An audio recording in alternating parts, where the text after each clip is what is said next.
People will live right more by the love of God than by the fear of God. You achieve more when you don't care who gets the credit. Why are you looking for a job? Because education has messed us up. Schools are not created to make you rich. They are created to make you look for a job. That's why you spend 21 years to go to school. After you graduate, the first letter you write is I beg to apply. Wish to apply. 21 years to be a beggar. I said, so why are you not? I said, you are not born until politicians say you are born. No. So you have to go deeper on that too. So the church is telling you to bring 10%. Legal, valid. But they are not telling you what to do with the 90%. True. When you mess up your 90, you become poor. You turn around to say it's the 10 that the church collected that made you poor. But why are they focusing on 10 and not telling you what to do with the 90? Because they don't know better themselves. When you say we have irrelevant churches, I want us to address that part because I don't want to lose that. Yeah. What does that mean? We have a lot of churches that are irrelevant in the sense that they are not supposed to exist and they are existing for the wrong reasons. How do we address that? What is the pain point that you see every morning? And if you have an opportunity for you to change that, what would that be? That is why we have problem now with people going to pastors that they now expect pastor to give them marriage counseling. And the guy does not understand psychotherapy. He does not understand family life counseling. He now use Bible to ruin your marriage. Because we don't understand that there's a difference between gift and calling and professional certification and ability to perform. Okay. A lot of our leaders are not transformational leaders. And because they are not transformational leaders, they are not able to transform their environment. When the last president, Buhari, came into power, he's someone that has ruled Nigeria before. Yes, and you need to understand your economic environment so that you can be able to successfully play the game of money and stop struggling and wasting your time. You see, a lot of people don't understand their economic environment. How then do we begin to bring a solution from the church that affects the economy and not a gospel that says Christ and Christ alone, but yet your landlord literally is an unbeliever? Today, it's a gift from the Lord to me, sitting with this amazing man of God, someone I have followed for years. I was saying to him off air before we talk, 3 things that I met concerning him online that literally changed everything for me concerning his narratives. There's a lot of wonderful works that he's doing across the globe. But for me personally, I was saying to him, number one, was during the period of our former president, I think he's President Buhari, if I'm not mistaken. You will not blame me, I've forgotten a lot of this president's name. Then where he cried out. This is one man who stood for the masses. He cried out and called on the president to understand that the children were literally crying. He should say something. That for me was a clincher. And the second one was literally when him and Pastor Kingsley were talking about marriage. You'll find that video, and I don't have a problem. Find it online. That video will bless you guys. I will say point blank. For those of you who are intending to get married, that video will really help you. But a third one for me, which was it helped me in my business, was the one where he was talking about a replacement cost in terms of pricing. For me, that I'm like, ever since then, I said, anywhere this man posts anything, I'll find him, I'll follow him. If his team posted even in what's it called, Metaverse, where Facebook and Twitter, they hide it, I'm going to look for it. But Dr. Daddy, thank you so much for coming. I really appreciate you. I don't take it. Thanks for having me. You people did not allow me to rest. No, we can't allow you to rest. That's what I've been collecting. I've been collecting that shambok since I'm like, Daddy, you can't come to SA now. You say you want to sleep. It's impossible. It's always a pleasure to be a blessing. So whatever opportunity we have to make the sacrifice. Thank you so much. I think, I don't know how to introduce him, but I'll just tell you guys, find him. He is very simple to find. Just type Dr. Olumide Emmanuel, you'll find him. And I think I have something that I wrote down here, a bit for me just to, and I like this part, that he is a businessman. What's it called? And also a relationship coach. He has multiple grades which span across all facets. For over 25 years, he's been in his ministry. And for me, I'm like, I did 5 years, I paused. I'm very honest. I'm celebrating 35 years in ministry next week. We have a major conference coming up. It's the Global Pastors and Leaders Conference in commemoration of my 35 years in full-time ministry. Here in SA? No. I want to make sure that everybody, if I can hire what we call They Kombi can join or virtually. Putco. They can join virtually. Virtually. Oh, okay. And so he's a man of wisdom. Like I said to you, the three things that I've talked is a man of wisdom. But sitting here for those people who are going to be seeing you for the very first time, especially I call you my AfriOne family. Who is Dr. Olumide from your own standpoint, sir? Well, my name is Olumide Emmanuel. I'm a Nigerian. I'm a husband. I'm a father. I'm a Christian. I'm a pastor. I'm a businessman. Yes, sir. Simply put, I'm an apostle in the marketplace. And my focus is just doing all I can to make a difference in the transformation of lives and the world that we live in. So that's who I am. As simple as that. But one of the common, like I was saying, I was reading your profile, some of them I find out where you have your ministry here in South Africa and also cut across the nations of the earth. One questions I do get, because going on to 2 decades in this country, one questions I do get is, why is it that Nigerians, you guys are everywhere? Why can't you just stay one side? Your ministry has scattered across the nations of the earth. What is that answer you want to give to somebody currently listening, coming from a Nigerian point of view, as to why are we, for lack of better word, global in our perspective and even in the approach in which we take? Because that's where God wants it. It's from Jerusalem to Judea to Samaria to the uttermost part of the world. The world itself to you is big, to God is one world. Okay. So when it comes to the call of God and the assignment of God upon your life, God wants you to be globally relevant and to make global impacts.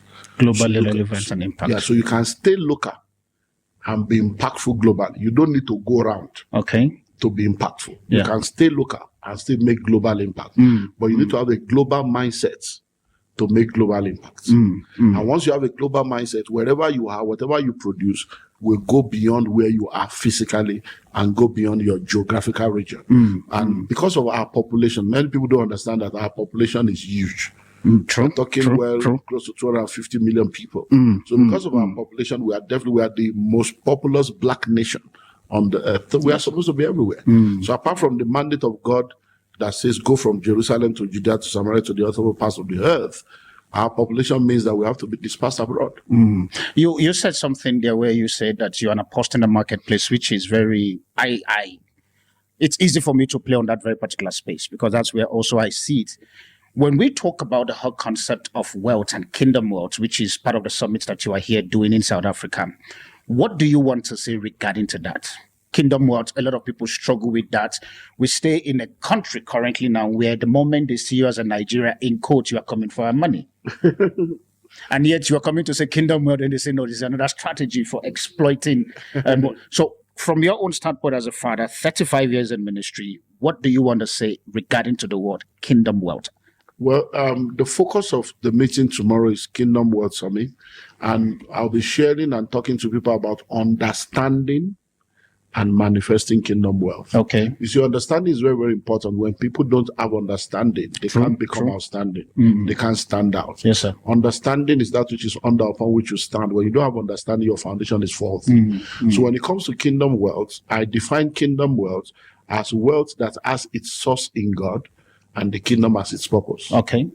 So when we're talking of kingdom, we're talking about you looking to God as your source. God is your source. Your job is not your source. Your business is not your source. Your investment is not your source. Your career is not your source. It's a resource. So when you look up to the source can never run dry. Resources can run dry, but when you connect to the source, it can change resources to keep you sourced. Okay. So God is your source. Number two, the kingdom is the purpose for wealth. You are too small to be the purpose of God for your life. True. The perfect will of God is not to bless you. The perfect will of God is to make you a blessing. No, sorry that again, sir, because I got shocked a bit. The perfect will of God is not to bless me, bless me, bless me. That's kindergarten prayer. That's elementary. That's children's prayer. Okay. The perfect will of God is to make you a blessing. Lord, make me a blessing. Remember the prodigal son? Yes, sir. When he came, his first prayer was, Daddy, give me what belongs to me. And he went and wasted it on riotous living. The word riotous is unrestrained spending. Yes, sir. Yes, sir. But when he came back, he said, Daddy, make me one of your servants. Make me. So we need to move from give me to make me. So when you are saying oh, Lord, bless me. It's elementary prayer. Wow. But when you say, God, make me a blessing, He can't make you a blessing without you being blessed. One of the biggest struggle that I noticed that many of, I'll use the word, our millennial down to Gen Z. And one of the things I really, really appreciate you, sir, is the fact that your communication was able to touch a lot of our kind going down. Because I remember somebody was asking me the other day, said, I know you're planning to go to Nigeria, but if you go there, who are the people you want to go and meet? I said, I need to go and see people who are speaking to my generation, which is the millennials, and also me trying to also communicate to the Gen Z. My question, I said all of that. How do we then begin to find a way of integrating faith? Because the millennials and the Gen Zs are struggling. Integrating faith and business, because you just said you're an apostle in the marketplace. How do we intertwine that? Simplicity and authenticity. Many times, the reason why a lot of people cannot relate to what we do, yes, sir, is because we try to be superfluous. We try to be hyperfalutin. We try to be spooky. Okay. So we make simple things difficult. We call it a mystery. So it's a mystery. So we need to simplify. There is a Nigerian gospel now that gets us from here, diaspora. We get confused. We just make it simple. Okay. KISS, KISS, keep it simple. Wow. Keep it short. KISS, keep it short and simple. That's the key space. So it's simplicity. Okay. Number 2 is authenticity. Okay. There's so much fakiness. A lot of people, because many of these people you are talking about, millennials, Gen Z, they grew up under parents that are fake. They grew up under parents that are hypocrites, that will tell you, do as I say, but they are not doing what they're telling you to do. So they see that their parents are hypocrites. They go to church. They now see that Christians too are hypocrites. So they are confused. True. So they need authentic people. So if you're going to reach out to millennials and Gen Z, you need to be simple, break it down for people to be able to understand. True. And then number 2, you need to be authentic so that people will know the real you. You let people know, because see, when you make people feel as if you are one superhuman being, you are not facing what they are facing, they are not being Jesus-like. True. Because we do not serve a God that is not touched by the feelings of our infirmity. The Bible says that when I sat where they sat, you have to be able to sit where people sat. It's called our Kingsman Redeemer. True. To be a Kingsman means he became like us in order to redeem us. Yes, sir. So when you want to reach this generation, you have to become like them. What are their pains? What are their struggles? What are their challenges? What are their issues? And then once you understand that, you're able to bring the solution to them at their level. We get this very particular word, I think it's in Jeremiah, if I'm not mistaken, where he says, go to the ancient parts and learn and you'll find rest. We still find those very particular, because I like what you were saying now in terms of coming down to their level to understand what they are going through. But how then do we begin to, I don't want to use the word divorce our mind in terms of forcing this so-called millennial and Gen Z to go to the ancient part, because that's the slingshot they throw. You see, the ancient part does not have to be ancient. Okay. Because God is the ancient of days, but he's forever current. Okay. So he's old, but he's not old-fashioned. So that's doctoral. Yeah. So when Jesus came, everybody that have died, we call them late. Okay. But we don't say late Jesus. True. Because it's not late. So when you say something is ancient, it's because you are trying to put it in a past timeline. Okay. But the fact that it is ancient does not mean that it is not relevant to today. You have to be able to use the timely truths and timely technology to treat and to interpret the timeless message. So, ancient landmark. Okay. Prayer is ancient. So, bring prayer to people's level. Because there is no app for prayer. There is no technology that will eliminate prayer. Fasting is ancient landmark. You bring it to people's level. Holiness is ancient landmark. Bring it to people's level. Forgiveness is ancient landmark. Bring it to people's level. So there is nothing ancient. It's just about bringing. So when you now want to say, be holy, for I am holy. If you don't holy, you go to hell. Now, you are now carrying the ancient message and you are preaching it in an ancient way. Yes, sir. But you can carry, let me give you two. Just see ancient. I'm going to interpret ancient and timely to you now. Okay, sir. So, you need to understand that when you live in sin, God hates sin. God wants you to be holy. Without holiness, no man shall see the Lord. Yes, sir. Many of you are living in sin. God wants you to be holy. But look at it. You need to understand that God loves you so much. Oh my God, the love of God is so great. And the love of God has been shed abroad in your heart. He has lifted you above sin. Yes, He has lifted you above shame. You are too much to fornicate. You are too much to live in sin. You've got to say no to drugs. You've got to say no to alcohol. You've got to tell fornication, I'm gone. Now, I'm preaching holiness. True. But two different ways. Two different The first one, we come with a way of judging, making people feel inadequate. The second one, we motivate people to say, look, I love God, I've got to rise up. But I will tell you point blank that the softness of the message is what make the people still do it. Because so what I did now, is it soft? You see, because what many people are trying to do is that they are trying to be religious. Okay. It is God that changes people. When you have a heart to transform the lives of people and you are passionate about transformation of life, when you speak from a heart of love, this accompanies your word. People start weeping, they start seeing themselves, oh, I can't hurt God. People will live right more by the love of God than by the fear of God. Okay. When you love someone, you don't want to hurt them. When you're afraid of someone, you'll be making mistake.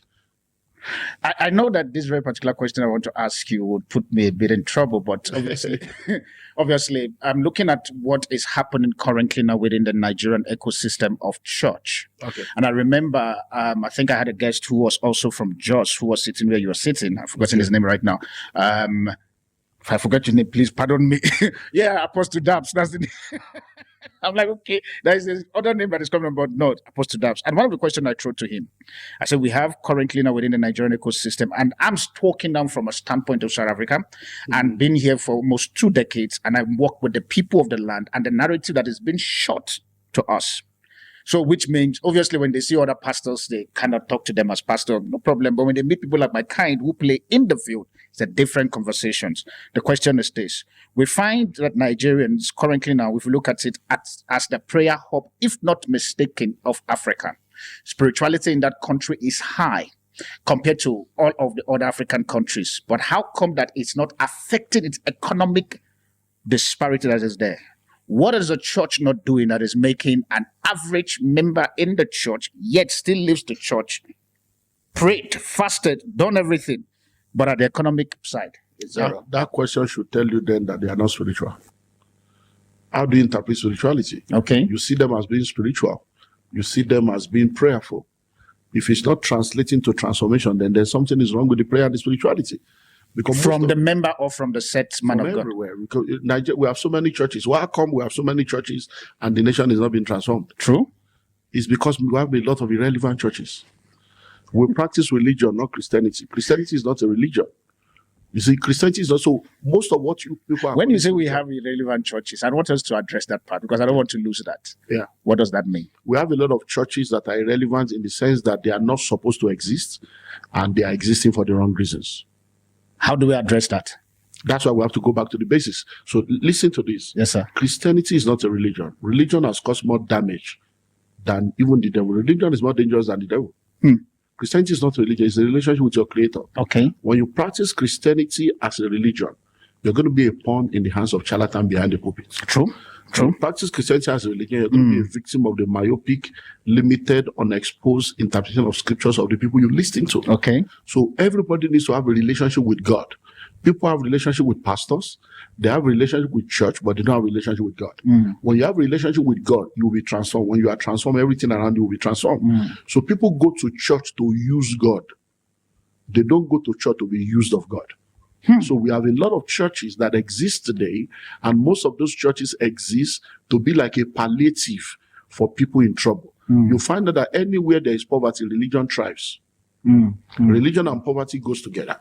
Everywhere there is poverty, because people are looking for hope. And because they are looking for hope and the hope is not available in the government because of bad governance, then they look for something outside of themselves. And religion is the next thing they can hang on to. And because we practice Christianity as a religion, we are not giving people solution to real life issues.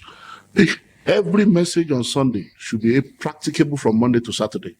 That's where I'm going, because my question when to you I now, leave church on Sunday, okay, I should be leaving church with something that I can use to be a light and a salt from Monday to Friday.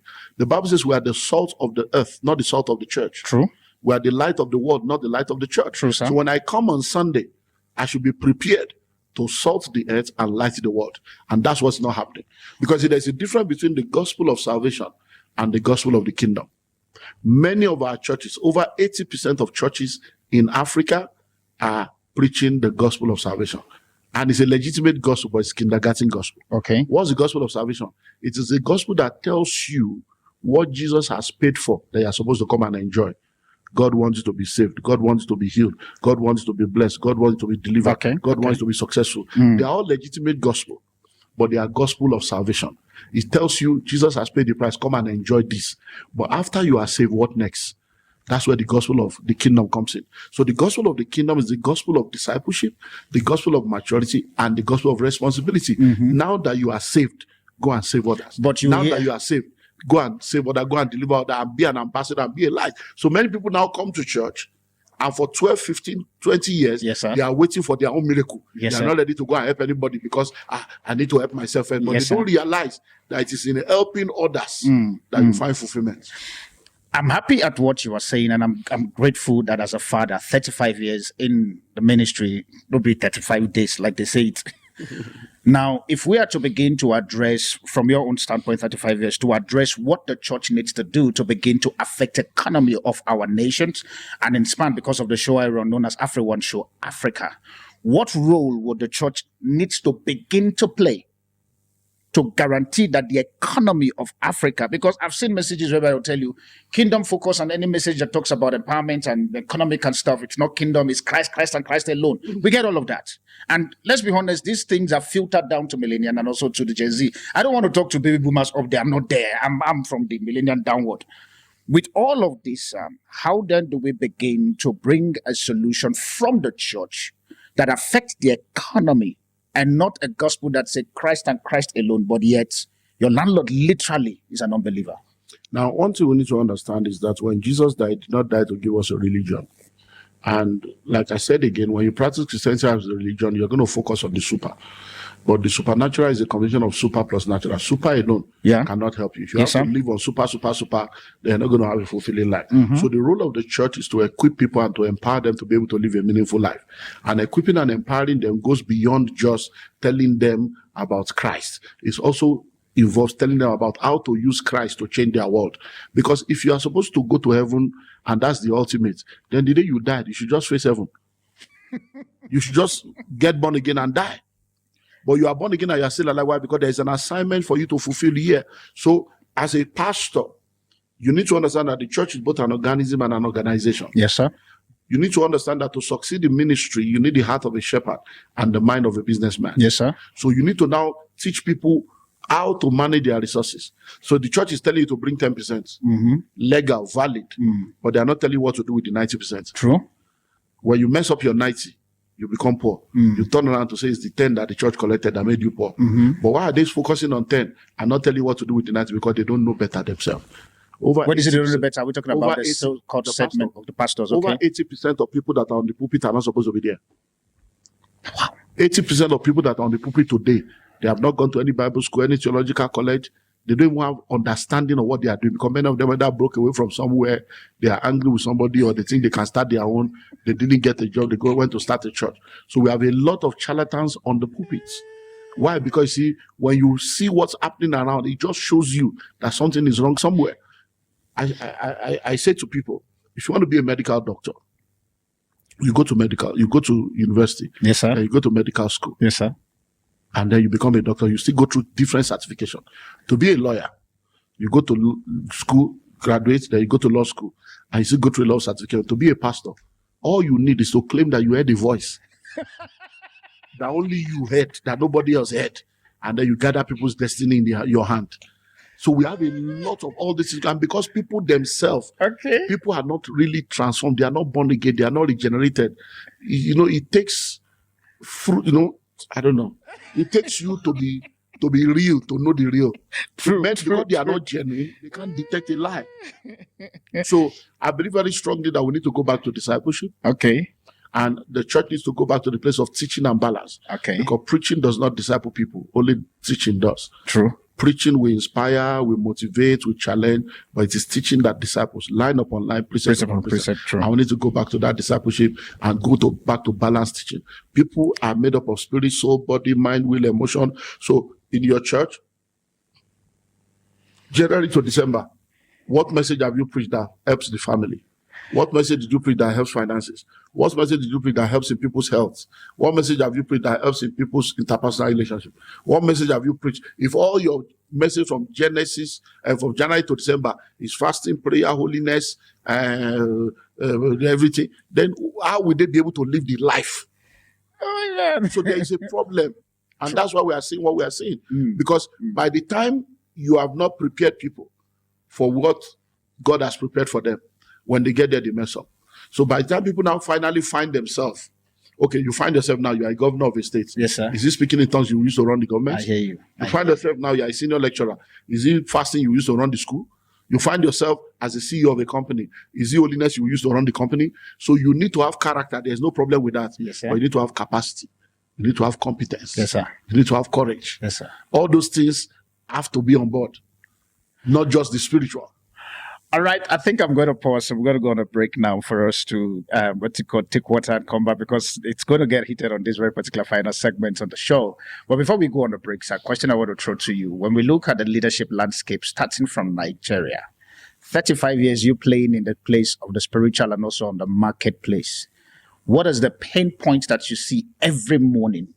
And if you have an opportunity for you to change that, what would that be? That's a question that he will answer when we come back on the break.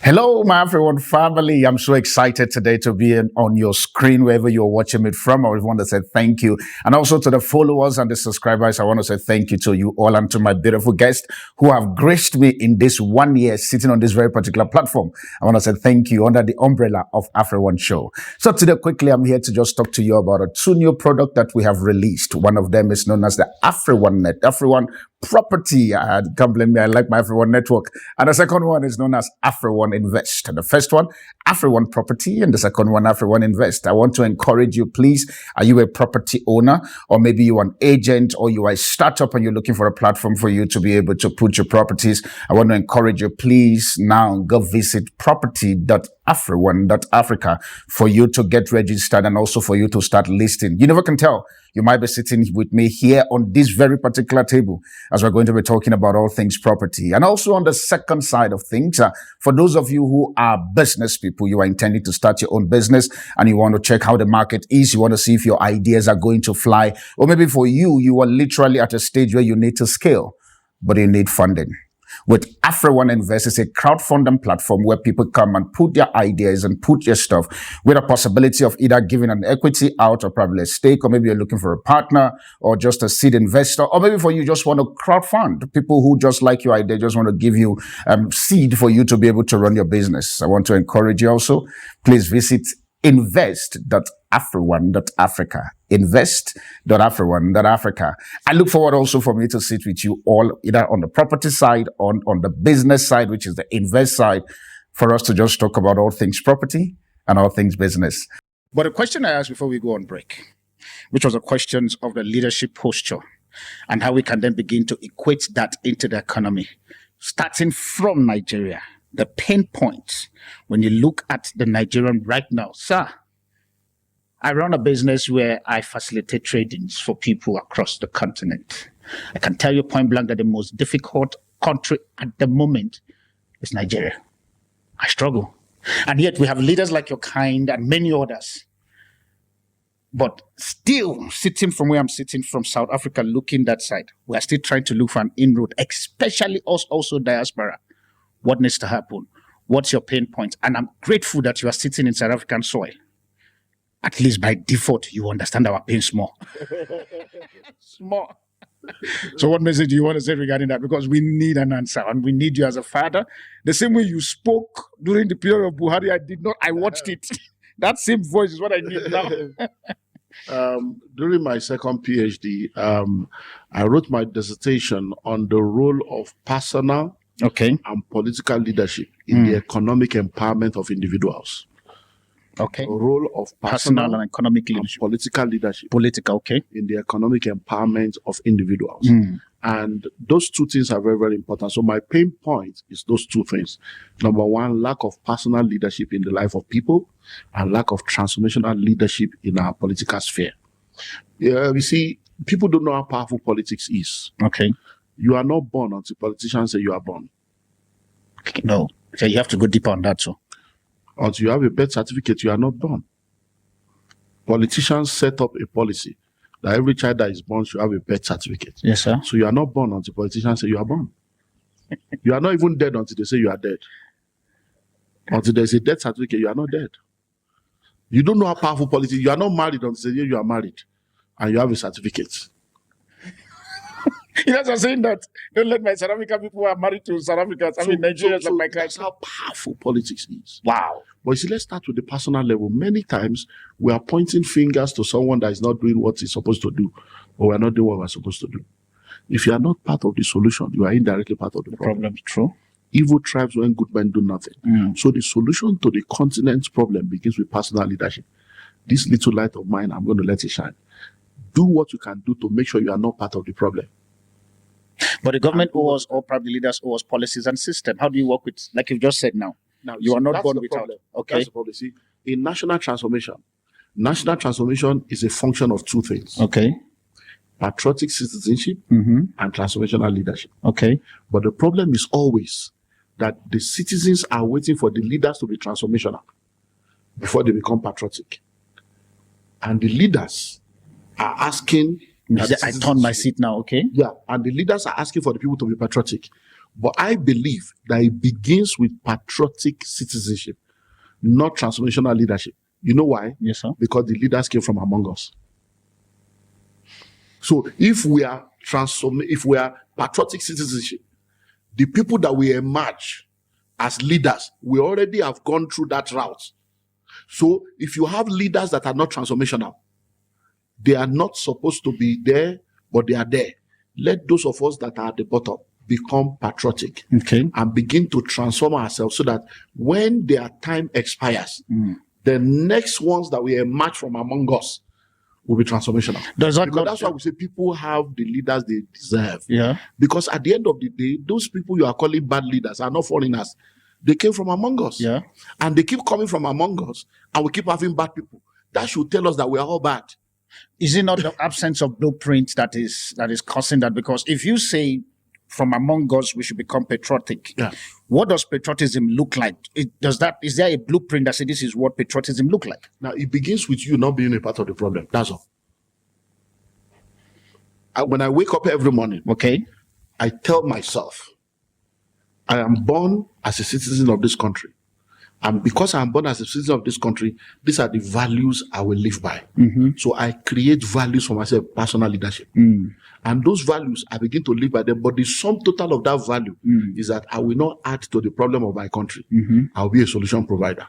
I will do what we call VAT, value added thinking. Yeah. Everything I do will be about value addition. And as I'm solving my own problem, I'm making up my mind not to be a part of the problem. I have reduced the problem of the country. If we have more of me like that, that's how problems reduce and solution increase. It's a chicken and egg situation. Exactly, because It's a chicken and egg situation. Okay. But having studied leadership globally, having studied wealth and wealth creation and all these things, the more we keep expecting a messiah, it's going to be a trouble, because it's what we call the danger of situational hope. okay. When you situate your hope on the fact that one great leader will come and it will just change the whole world, it's not going to happen. There is no one messiah that will take position, a political position, and change things. People don't change things by position. They change things by virtue of their vision and their disposition. But how do you now? This is me looking at it. I was watching what you call NTA here. Obviously, that's the only channel we have access to. And the current poverty index in Nigeria literally now is sitting at over 100 million people. I'm saying this because if we are going to be talking about thinking from below, your patriotism that you're talking about, the blueprint system, how do you want somebody who is literally struggling for him to be able to have, like my mom was saying to me the other day, he said Nigeria has gone to the point where it's either 100 or 001. There must just be one somewhere and there's 20. You balance it. How then do we begin to find a way of rewriting that thinking pattern? Because, like they say in Nigeria, hunger day, to think hard. What responsibility for such person who is looking? And 2 days ago, I was with my stylist and he was saying to me point blank that he's planning, this is from SA now, he's planning to relocate from South Africa to go to the States. And I said, but there are opportunities in Nigeria. The guy said to me point blank, he said, bros, listen, hunger day Niger. if your people, because obviously because of business I do, if your contacts can help me make sure that from here, I don't want to touch. And I asked him, I just felt like, okay, how long have you been here? 28 years. He's not looking forward. And yet, this is somebody who has the resources, has the ability to think. His salon in this very particular place is a big salon. It's not a poor boy and stuff. But yet, that mindset, going back there, it's not possible. You see, it's because we have sold the wrong narrative about our country. Okay. And I keep saying it to people. You see, crisis creates opportunities. Everywhere there is crisis, there is opportunity. Money hides in problem. You guys are saying, oh, leave Nigeria. Nigeria is bad. And the Asians are coming every day. The whites are coming. What are they seeing that you are not seeing? This thing is a function of the mind. You see, poverty is a spirit. Poverty is a mindset. Poverty is an habit. Poverty is a lifestyle. Poverty is a state. Spirit, Mindset, habit, lifestyle, and state. The real poverty we have in Africa is mental poverty. Now, you are talking about, oh, somebody is not having money. And it's all a function of the mindset. Do you know that there are people that have been in prison for 10 years? They eat once a day and they have not died. Why? They're in prison. They're in prison. So the fact that you are in a world where you cannot afford what you are supposed to afford, you are in the prison of poverty. When you are in the prison of poverty, you don't behave like a free man. You say 3 square meters, 3 a square or a triangle. So a lot of things that have been programmed into us. Even when you are not hungry, you're asking for food.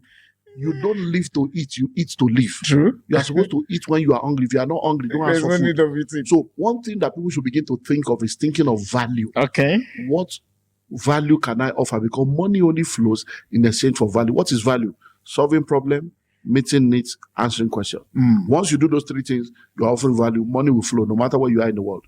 But somebody now who is listening to you now, struggling for them to be able to find the value. And I'm going to sit at a church angle because I also belong to that very particular group of people.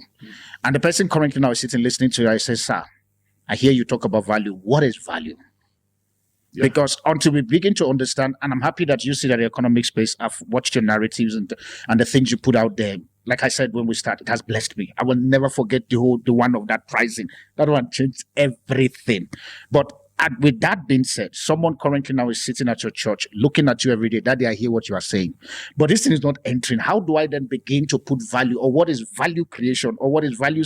I'm bringing all this value so that you'll be able to. Yeah. I've broken it down. It's just 3 things. Okay. When you say value, I say simplify it. What is value? Number 1, answering questions. What are the questions that people are asking? Do you have an answer to that question? If you can answer the question, you're offering value. Number 2, meeting needs. What are the needs that you see around you? If you can meet those needs, you are offering value. Okay. Solving problems. What are the problems you see around you? If you can solve those problems, you are offering value. Money will flow. Yes, sir. Many times, we identify a problem and we discuss it and we analyze it. Too much analysis leads to paralysis. The ability to identify a problem is not necessarily a high level of intelligence. Okay. But it is the ability to solve the problem that makes people to give you money. Many times, because we are overwhelmed by our lack and our hardship, we are not ready to exert our mind to identify problems that needs to be solved, needs that needs to be met, and questions that needs to be answered. Okay. I can tell you for free, I've done this thing for decades. Okay. I have seen people move from nothing to billions, to hundreds of millions. People that never thought they could, just because they understood. So let me just give you, a guy walks into my office. Yes, sir. He's 42 years old. He has been in Ghana for about 13 years. Nothing was working.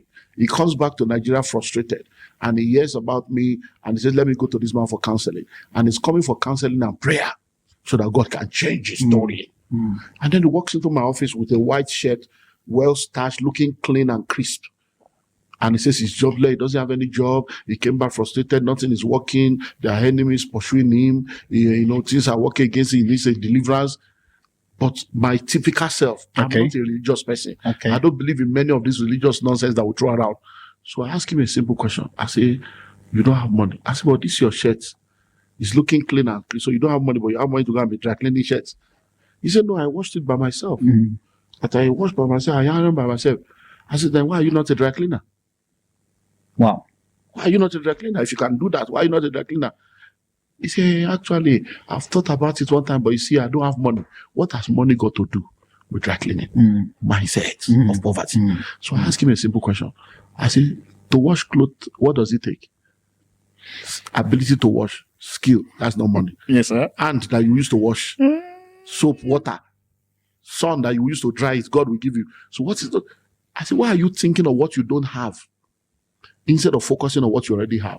That's the problem. We're always thinking of what we don't have instead of focusing on what we already have. So I told him, I said, if you can wash clothes like this, there are many people that are looking for people they can trust to wash clothes for them.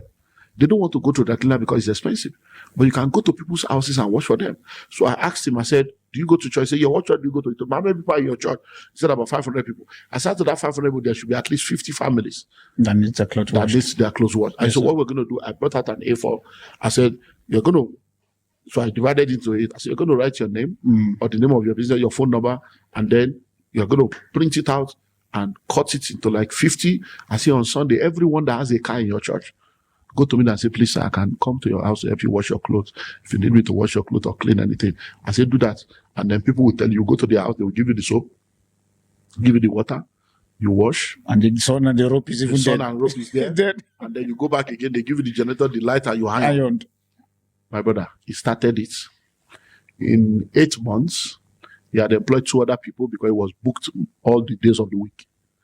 In 2 years, he had opened a store, bought a car. Right now, the guy is a billionaire.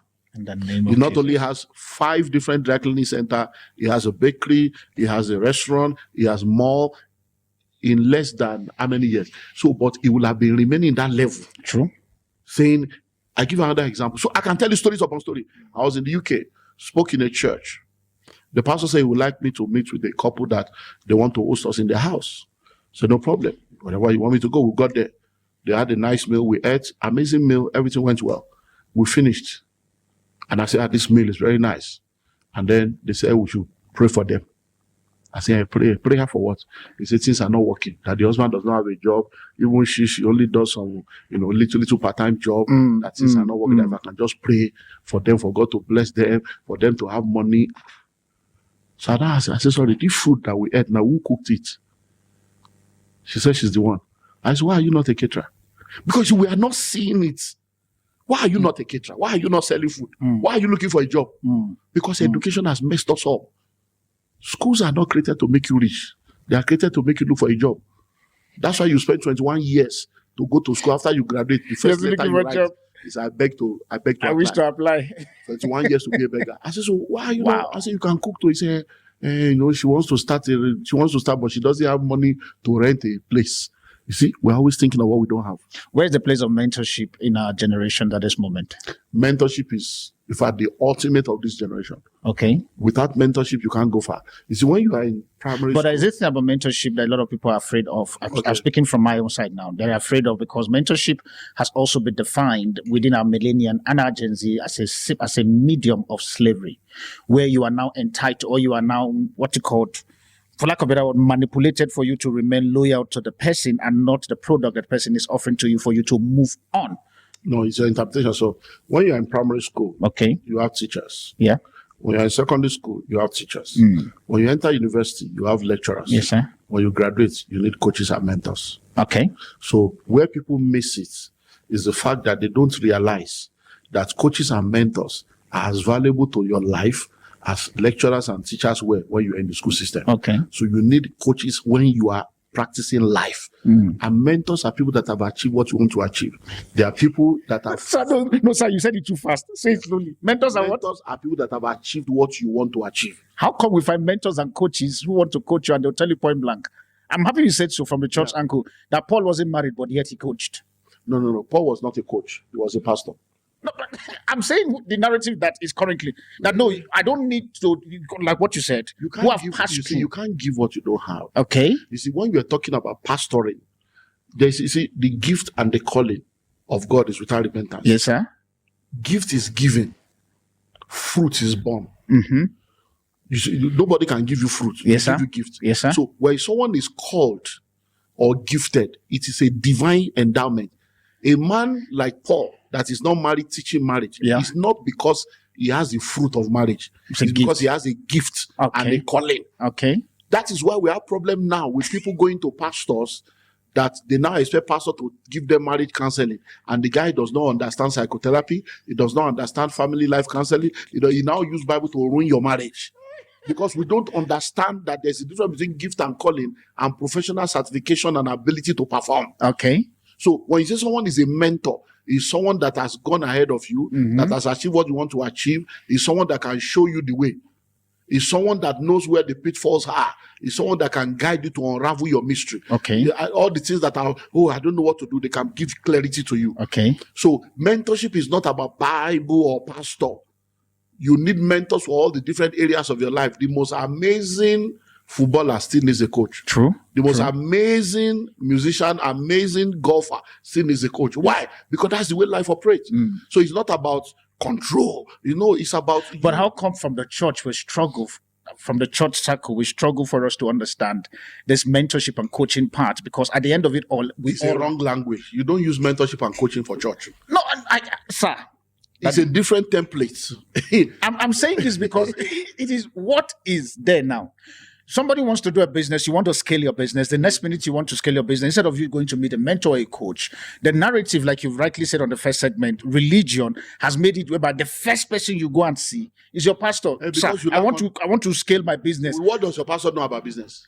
But the system. Which system? That is religion that we're talking about. Let me ask you a question now. Okay, sir. If you are in a church and your pastor is a great man of God that can open blind eyes and raise the dead, and your wife is pregnant and she needs to deliver, will you carry your wife to the pastor for delivery? Never. Because he's not a medical doctor. Yes, sir. If you have a legal case, yes, sir, and you need to go to court, and your pastor is anointed, will you go to him to go to court? Never. So why are you going to your pastor for marriage? Why are you going to your pastor for finances? It's because you lack understanding. You think that it can help you when he's not experienced in that area. What is his teaching that he's bringing on the table? No. If he's God first, and the God you can see that is first is the man that is in your pastor. That's why I said that you are mixing things up. We are talking about loyalty. See, let's understand this. You see, when it comes to church and kingdom is not democracy, it's theocracy. Okay. So you can't talk church and mentorship, and there are two different things. When you are in church, we are talking theocracy, the government of God and God alone. Yes, sir. And it says, follow me as I follow God. You cannot say you are serving a God and you are loyal to God. You cannot be loyal to the man that you see is there. You can't tell me you love your brother. You love God when you can't love your brother. So when we are talking church, don't mix it up. Your pastor is a physical representation of God to you. Okay. But he is not God. Okay. You must follow him as he follows God. Yes, that means you must have a relationship with God to be able to check him with God. But people don't now have a relationship with God. So because they don't have a relationship with God, they don't have anything to check the man of God because they are not Berean Christian. So he can tell them anything and they believe because he's wearing suit and tie and he's the one holding the microphone. Deception is not 100% lie. There are always a percentage of truths to hook you in order to deceive you. When you know the truth for yourself, you will easily detect it. For the Africans like my kind who are living in diaspora, especially coming from a nation called Nigeria, what is your message to them? Also, remembering that you are an apostle in the marketplace, what would be your message? My message to Nigerians in diaspora is you need to understand your economic environment so that you can be able to successfully play the game of money and stop struggling and wasting your time. You see, a lot of people don't understand their economic environment. Many people don't realize that they are living in a capitalist environment. And in a capitalist environment, everything is programmed to favor entrepreneurs. And the salary earners are the instruments of producing wealth for entrepreneurs. In a capitalist environment, the factors of trade is controlled by individuals and corporations. Okay. So when you are in the diaspora, stop looking for job, start creating businesses. When Asians go around the world, they don't go to look for a job. When Jews go around the world, they don't go to look for a job. They start a business. When Africans go around the world, they go to look for a job. Okay. So that's what I'll tell them. Make sure you understand the economic environment. Become a value creator. Because once you become an entrepreneur, you can play the game of money. Because in a capitalist environment, the policies, the peculiarities, the politics of the environment favors entrepreneur because they are the ones that pay the politicians that make the policies. Okay. So don't stay in the rat race. Stay in the entrepreneurship circle. And then once you begin to do that, you can now give back to your community. Leaders in Africa, you play on that very particular part a lot. And I have been blessed, like I said, online with you. What message do you want to send across our leader using this man as a point of contact? His name is called President Bola Ahmed Tinubu of Nigeria, as a message from him to all of the other African leaders. What needs to change? What mindset do they need to have? What narrative should they bring on the table to make sure that our continent, known as, which I think it was named by whoever as the third world nation. We'll be right back after this so that you can then be able to think. That'll be my final segment on this very particular show. Don't go anywhere, still remain your host, the Afropolitan Apostle.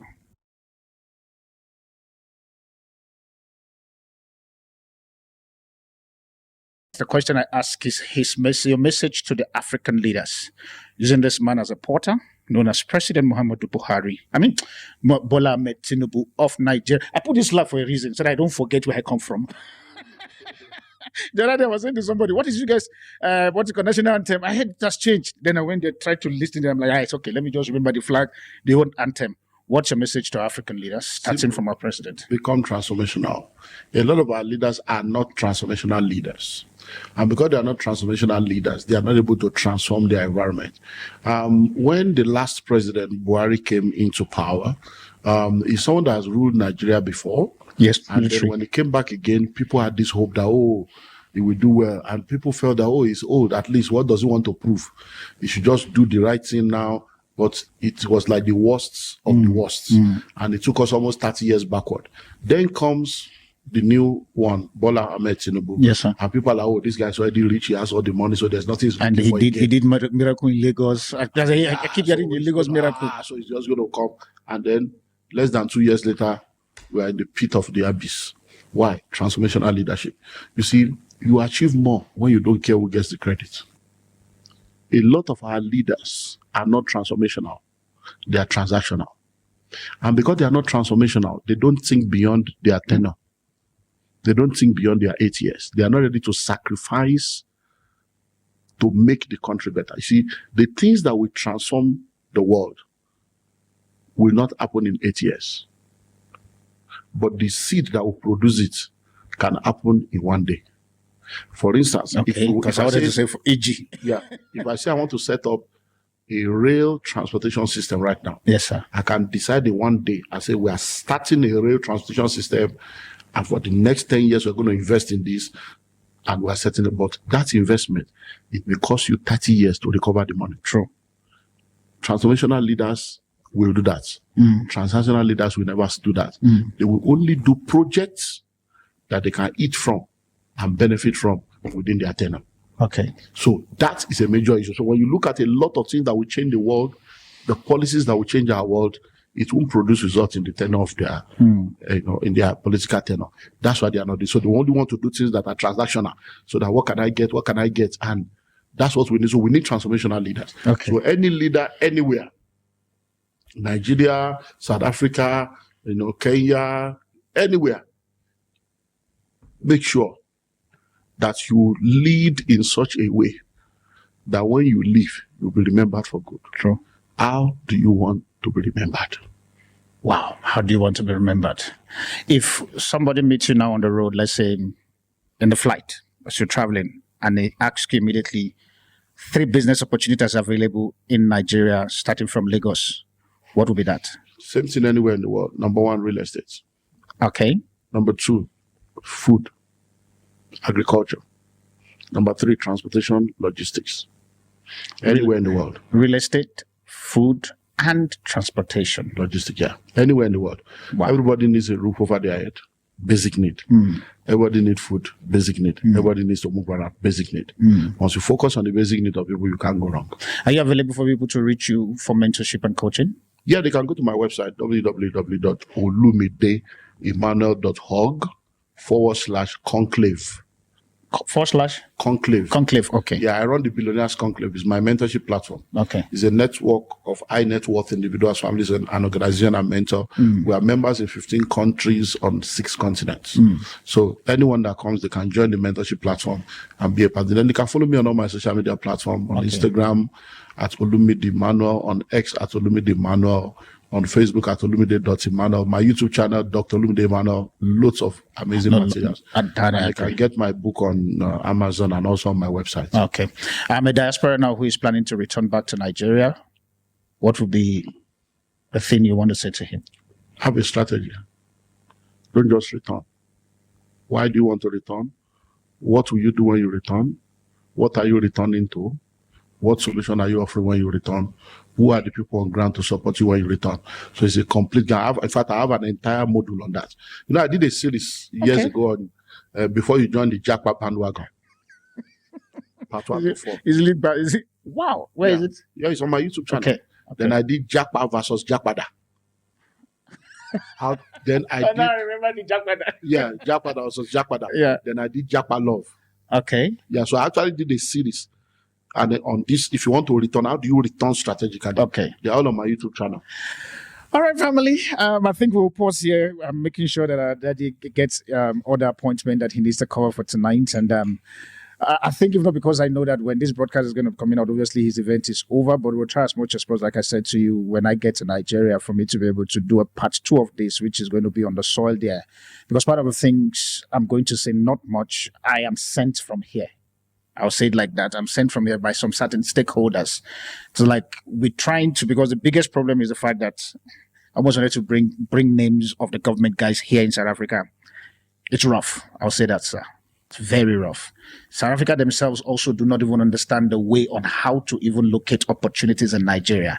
And when they go knock the door on whatever system that we have here in South Africa, it is difficult because even myself, I face the pain. With that being said, family, we've come to the end of this very particular part 1. Part 2, by God's grace, will be in Nigeria, which is going to be very interesting. Daddy, thank you so much for coming. I really appreciate you. Thanks for having me. And I believe that by the time I come back home, the door is waiting for me. I've forgotten the flag color. I hope it's still the same color. It's just a new national anthem. Nigeria, we hail thee. We're back. We're hailing. We are hailing. And that note, family, I remain your host, the Afropolitan Apostle. Please make sure that you use the email that is currently available on the screen for you to ask whatever you want to ask in terms of also meeting him. I know his son that is here directly, and if I try as much as possible to get him, I can get his son directly. He's here. As I'm talking, he's looking at me. So we'll make sure that you do business in Nigeria and ease of doing business. I think one of the things I'm looking forward to getting to Nigeria is to see how to collaborate with him.